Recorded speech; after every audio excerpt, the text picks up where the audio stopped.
The autumn air in Louisville carried a crisp chill as Muhammad Ali's car pulled up to the community center. At 65 years old, the former heavyweight champion moved with deliberate slowness, his body battling the relentless progression of Parkinson's disease. Yet his eyes, those same eyes that had witnessed the world from its highest pinnacles, still sparkled with an undiminished light. "Mr. Ali, we're so honored to have you here today," said the event coordinator, a young man whose nervous energy betrayed his excitement.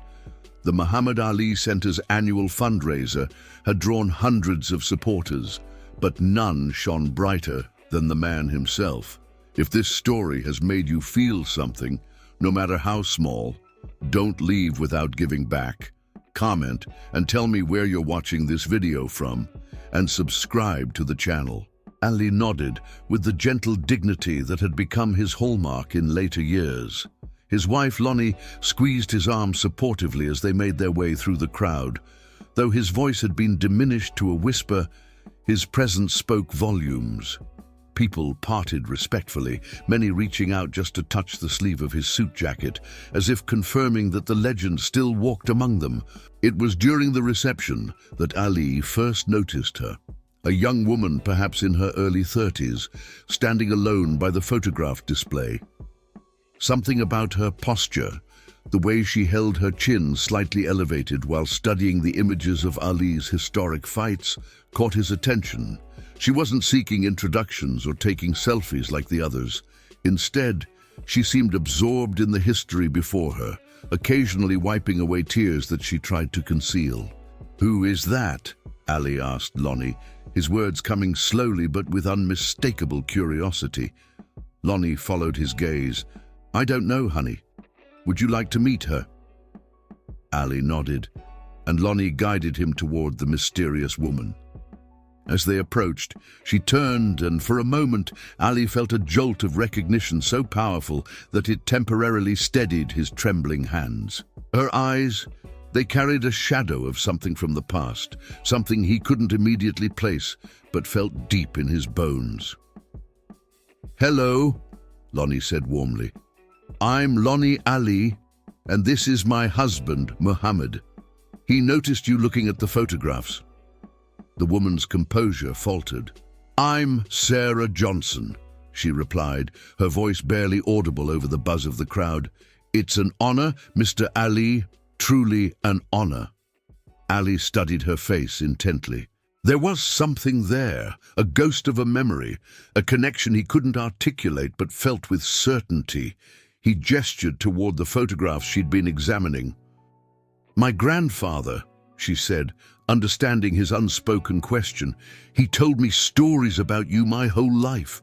"Your grandfather?" Lonnie asked gently. "James Johnson," Sarah replied, watching Ali's face for recognition.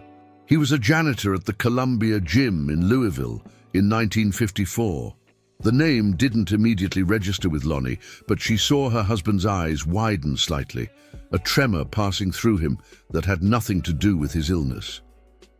The next morning, Ali sat in the sunroom of their Louisville home, gazing out at the garden as autumn leaves danced in the breeze. His mind was filled with fragments of memories from 70 years earlier, a 12-year-old boy named Cassius Clay, a stolen red Schwinn bicycle, and a basement gym where destiny waited. "I spoke with the event organizers," Lonnie said, setting a cup of tea beside him. "Sarah Johnson is a social worker here in Louisville. She runs a small non-profit that works with at-risk youth, teaching them boxing and life skills." Ali nodded slowly, his expression thoughtful. "She's James Johnson's granddaughter?" he asked, his voice a raspy whisper. "Yes," Lonnie confirmed. "Does that name mean something to you?" Ali's eyes misted over. He reached for a pen and notepad. Writing had become easier than speaking, and slowly formed the words, "The man who showed me where to find Officer Joe Martin when my bike was stolen." Lonnie read the note and squeezed her husband's shoulder. Everyone knew the story of how young Cassius Clay had found boxing. His new bicycle had been stolen, and in tears, he told police officer Joe Martin that he wanted to whoop whoever took it. Martin, who trained young boxers, told the boy he'd better learn to fight first, and the rest was history. But few knew the name of the janitor who had directed the distraught boy to Martin in the first place. "She said her grandfather passed away last year," Lonnie added softly. "Apparently, he kept a scrapbook of all your fights. He always told Sarah that he played a small part in boxing history." Ali wrote again, "Not small, important, would have given up without him." Later that afternoon, Ali insisted on visiting Sarah's youth center in one of Louisville's struggling neighborhoods. The small converted warehouse sat wedged between abandoned buildings, its bright blue door and hand-painted sign, "Johnson's Champions," standing defiant against the urban decay. Inside, a dozen children, mostly between 8 and 14 years old, were learning basic boxing stances. The equipment was worn, the paint peeling, but the atmosphere was charged with the unmistakable energy of hope. When Ali entered, the room fell silent, then erupted in excitement. Sarah emerged from a small office, stunned to see the champion in her humble gym. "Mr. Ali," she gasped, "I don't understand." Ali's eyes moved slowly around the space, taking in the frayed jump ropes, the single cracked mirror, the motivational quotes painted directly onto the walls. In one corner hung a faded photograph of a much younger Ali with an older black man, James Johnson, both smiling widely at some long-ago charity event. "Your grandfather," Ali whispered, pointing at the photo. Sarah nodded, emotion tightening her features. "He believed in what you stood for, not just the boxing, but the principles. Standing up for what's right even when it costs you everything." As the children gathered around in awe, Sarah explained how the center was struggling to stay open. Grant funding had been cut, and she'd been using her own salary to keep the lights on. "These kids need this place," she said with quiet determination. "For some of them, it's the only safe space they have." Over the next few weeks, Ali found himself drawn repeatedly to Johnson's Champions. Sometimes he would simply sit and watch the children train, his presence alone an inspiration that straightened their backs and sharpened their focus.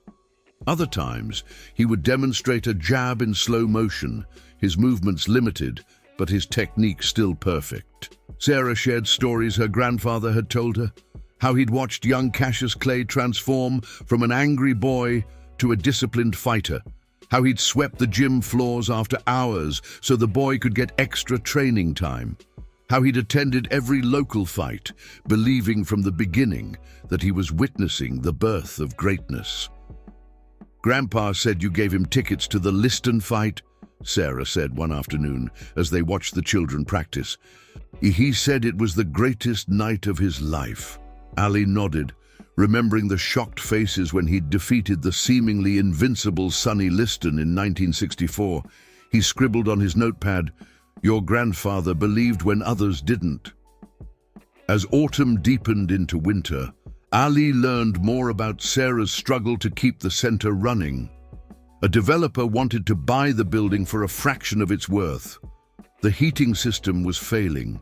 Several of her older students had been approached by local gangs, the pull of quick money threatening to undo years of mentorship. But what struck Ali most was Sarah herself.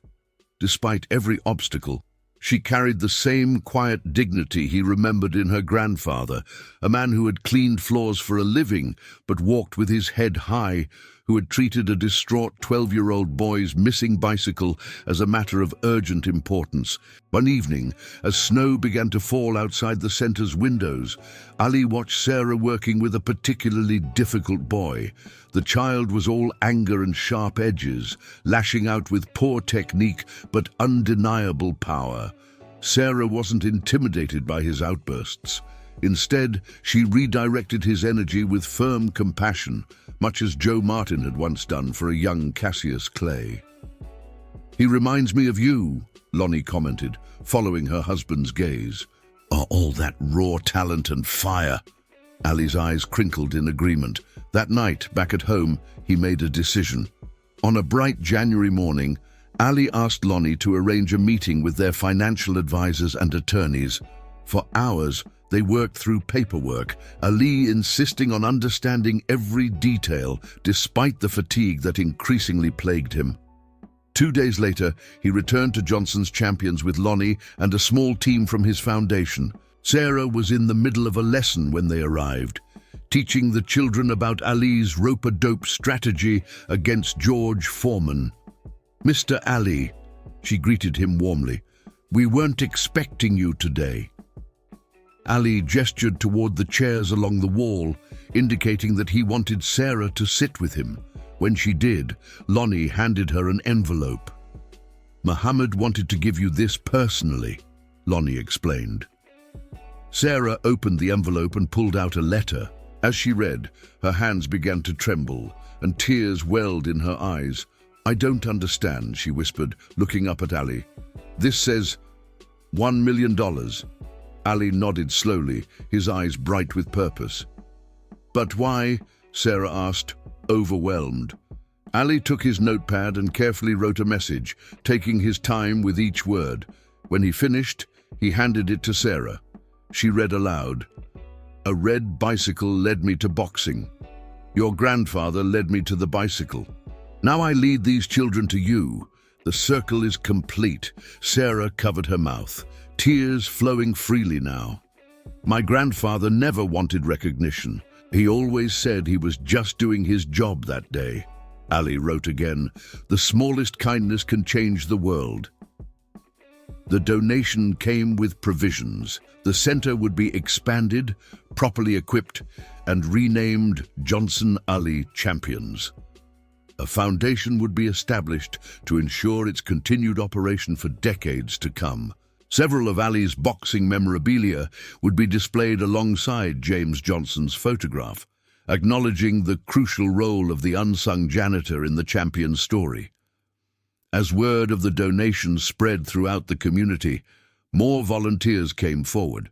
Children who had never heard of Muhammad Ali learned not only about his boxing prowess, but about the values he stood for: conviction, compassion, and the courage to stand up for what's right. 6 months later, at the grand reopening ceremony, Ali sat in the front row as Sarah cut the ribbon on the renovated center. The building had been transformed, but its heart remained the same, a safe haven where children could discover their own potential. "My grandfather used to say that the greatest gift Mr. Ali gave the world wasn't his boxing," Sarah told the gathered crowd, her voice strong with emotion. "It was showing us that greatness isn't just about talent, it's about character, about using whatever platform you have to lift others up." She turned to Ali, who sat with tears streaming down his cheeks. "You asked me once why I was crying when I looked at your photographs that night. It wasn't just because I missed my grandfather. It was because I was worried I couldn't carry on what he started. This belief that every child deserves someone who sees their potential."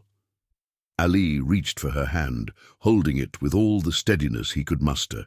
"Today," Sarah continued, addressing the children who would benefit from the center, "we celebrate two men who understood that true legacy isn't measured in titles or money, but in the lives you touch and the good you leave behind."